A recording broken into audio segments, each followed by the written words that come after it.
Edith Cavell was born in Norfolk, England, and after working in hospitals in Shoreditch, King's Cross and Manchester, she then accepted a position in Brussels as the matron of Belgium's first training hospital and school for nurses. She came to be known in Belgium as the Mother of Nursing. In 1914, she was visiting family in England when the Great War broke out. On hearing of the threat to Belgium from the advancing German troops, she felt it was her duty to return to Brussels immediately. As the war went on, sure enough, Belgium became occupied by the Germans, and the hospital where Cavell worked was converted to be a Red Cross hospital, taking in the wounded not just from both sides of the fight, but also civilians caught up in the destruction. In September 1914, Cavell was asked a question that would determine the course of the rest of her life. 2 British soldiers had been injured and stuck behind the enemy lines during the Battle of Mons. Cavell was asked to treat them and help smuggle them over the border into neutral Holland. She readily agreed and eventually became part of an underground network that sheltered Allied soldiers and Belgians eligible for military service. Over the course of 11 months, she helped around 200 British, French and Belgian soldiers, first sheltering them in the hospital and then arranging for them to be taken to the border. Her fortunes changed, however, on the 3rd of August 1915. The Germans had become suspicious of Cavell's activities, and after being betrayed by a man named George Gaston Quien, she was arrested. She was held for 10 weeks, the last 2 of which were in solitary confinement. She never backed down or shied away from her actions, and boldly told the Germans that she'd helped many people escape. Now, it's around here that you might be thinking, well, what about the Geneva Convention?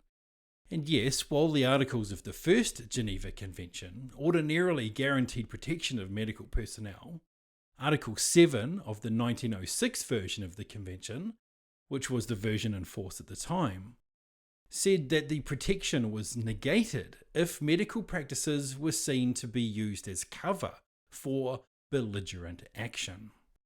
That meant that Cavell's capture, imprisonment, and prosecution were permitted under German military law.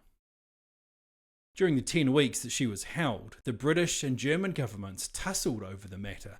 Even the United States, who had not yet joined the war, got involved. The main thrust of most arguments was that not only was it poor form to execute a female nurse, but when it came to the treatment of the wounded, Cavell had looked after soldiers from both sides of the conflict with equal care. She'd saved the lives of many German soldiers. In the end, though, she was sentenced to be executed by firing squad, with the date and time set as 7 a.m. on the 12th of October 1915. On the night before her execution, she received communion from an Anglican chaplain, and he quoted her as saying, "I'm thankful to have had these 10 weeks of quiet to get ready. Now I've had them and have been kindly treated here. I expected my sentence, and I believe it was just. Standing as I do in view of God and eternity, I realize that patriotism is not enough. I must have no hatred or bitterness towards anyone." Her execution went ahead as scheduled, and while legal under international law, the execution generated outrage around the world, including many countries that were neutral in the war. Post-war, her body was exhumed in Belgium and transported back to Britain, where, after a memorial service at Westminster Abbey, she was laid to rest at the Norwich Cathedral.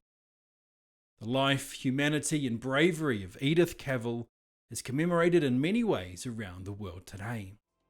Even though it cost her her life, she stayed true to her core values and did whatever it took to help others, no matter the consequences.